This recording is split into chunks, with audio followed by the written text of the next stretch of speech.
નમસ્કાર. છોટાઉદેપુરની અંદર વિદ્યાર્થીનીઓને આપવા માટેની હજારો સાયકલ બાદ આજે તમે દાહોદની અંદર પણ આ જ રીતની એક પરિસ્થિતિ જોવા મળે છે. મામા સાહેબ ફડકે સરકારી કુમાર છાત્રાલય દાહોદ, આવો તમને બતાવીએ.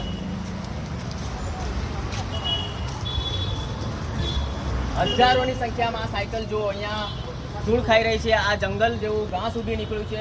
જ્યાં સુધી તમારી નજર પડે ત્યાં સુધી આ હજારોની સંખ્યામાં સાયકલો છે. આ બાજુ પણ આ સાયકલો પડેલી છે.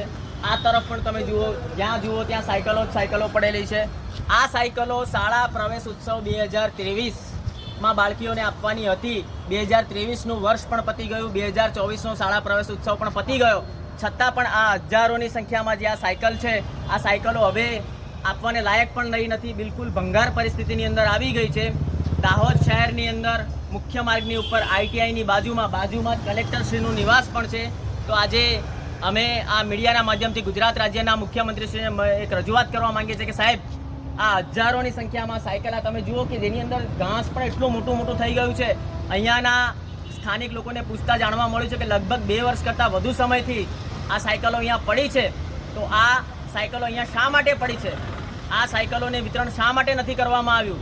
એટલે જવાબદાર તંત્રની વિરુદ્ધ કડકમાં કડક પગલાં ભરવામાં આવે એવી અમારી આપ સાહેબશ્રીને નમ્ર વિનંતી છે. આ જુઓ, આ તરફ પણ જુઓ, આ તરફ પણ હજારોની સંખ્યામાં સાયકલ પડી છે. તમને નજીક લઈ જઈને બતાવીશું તમને.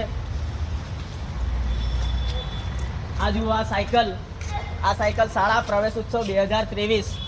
શાળા પ્રવેશ ઉત્સવ 2023 એટલે 23નું આખું વર્ષ પતી ગયું, 24નું આખું વર્ષ પણ પતી ગયું.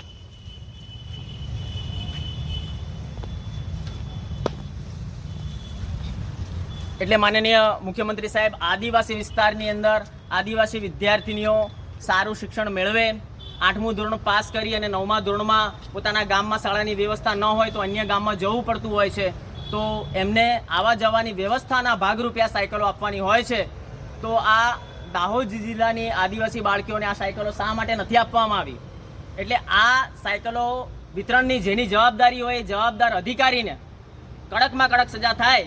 અને આટલું મોટું નુકસાન જનતાના ટેક્સના પૈસાથી થયું છે, આદિવાસી સમાજની ગ્રાન્ટનું જે આટલું મોટું નુકસાન થયું છે, આ નુકસાન શા માટે થયું છે અને કોના પ્રતાપે થયું છે? એટલે આ જવાબદાર અધિકારી વિરુદ્ધ કડકમાં કડક કાર્યવાહી થઈ અમારી આપ સાહેબ શ્રીને નમ્ર વિનંતી.